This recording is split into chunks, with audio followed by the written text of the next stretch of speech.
નમસ્કાર, આપ જોઈ રહ્યા છો નેશન પ્લસ ન્યૂઝ. હું છું આપની સાથે હેતર ભગત.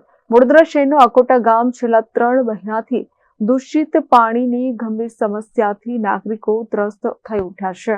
વડોદરાના અકોટા ગામ વિસ્તારમાં છેલ્લા 3 મહિનાથી નાગરિકો દૂષિત અને ડ્રેનેજ મિક્સ દુર્ગંધવાળું પાણી પીવા માટે મજબૂર બન્યા છે. આ સમસ્યાથી ફરિયાદો છતાં પણ મહાનગરપાલિકા દ્વારા કોઈ પગલાં ભરવામાં ન આવતા આજે નાગરિકોની અસહ્ય સ્થિતિ વચ્ચે વિસ્ફોટ થયો છે. જે અંગે અકોટા ગામના સ્થાનિકોએ વડોદરા મહાનગરપાલિકા તંત્ર સામે નારાજગી વ્યક્ત કરી છે. મારું નામ પટેલ આમીના ઇમરાન છે. અહીંયા આગળ અમારા અકોટા વિસ્તાર મસ્જિદ ફળિયામાં ખૂબ દૂષિત સતત દિવસથી 3 મહિનાથી સતત ખરાબ પાણી આવી રહ્યું છે અને અમને પીવાનું પાણી ચોખ્ખું નથી મળતું.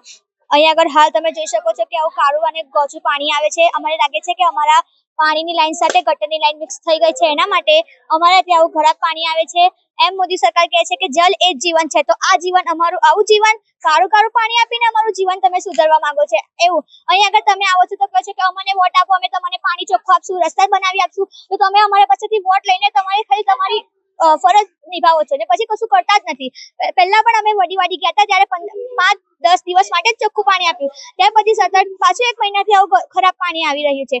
3 મહિનાથી કોઈ અહીં આગળ અમારો નિકાલ જ નથી કરતું. હવે અમારી માંગ છે કે આજે વડોદરાના જલ મંત્રી આવી રહ્યા છે તો અમે તેમને આ સુપ્રીમ ભેટ પાણી પીવડાવવા માંગીએ છીએ અને હવે જો આ નિકાલ નહીં આવે તો અમે કોર્પોરેટર અને જલના બધા જ મંત્રીઓને આ પાણી પીવડાવવામાં આવશે. આ પાણી પીવાથી કેવા રોગચાળા પેદા થાય છે?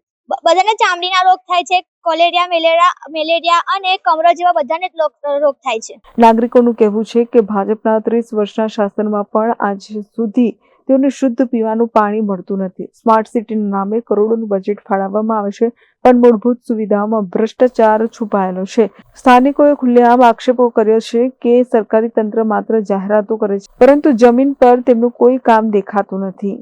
તો આ સમગ્ર ઘટનાને પગલે નાગરિકોમાં રોષ જોવા મળ્યો છે. અકોટા મસ્જિદ ફળિયું આ વિસ્તાર છે.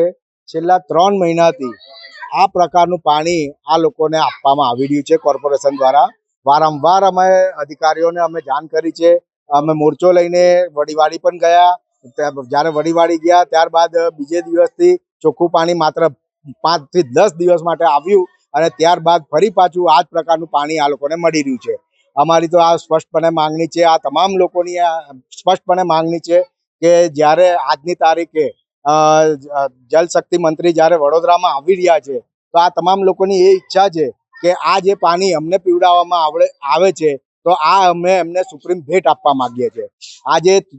આ જે પ્રાથમિક સુવિધા છે, આ જે રોડ, રસ્તા, પાણી, ડ્રેનેજ, 30 વર્ષના શાસનમાં જો તમે એ પ્રાથમિક સુવિધા જો તમે જનતાને ના આપી શકતા હોય તો ધિક્કાર છે તમારા આ શાસન ઉપર. તમારે શાસન કરવાના લાયક જ નથી. તમારે શાસન છોડી દેવું જોઈએ. ઇલેક્શનમાં ઊભું પણ ના રહેવું જોઈએ.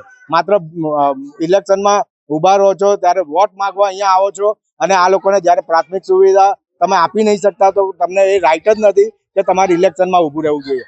મારે તો સ્પષ્ટપણે એ બીજું કહેવું છે કે આ પ્રકારનું જે પાણી છે આ લોકોની બીજી એક માંગ છે કે આ જો તાત્કાલિક ધોરણે આ લોકોનો પ્રોબ્લેમ જો રિઝોલ્વ નહીં થાય તો સોમવાર કે મંગળવારે આ જે પાણી એમને પીવું પડે છે હાલની તારીખમાં, આ પાણી તમામ લાગતા વળગતા અધિકારીઓ, તમામ લાગતા વળગતા જે અહીંયાના ચૂંટાયેલી પાંખો છે એ લોકોના ઘરે જઈને આ લોકો આંદોલન કરવા માંગે છે.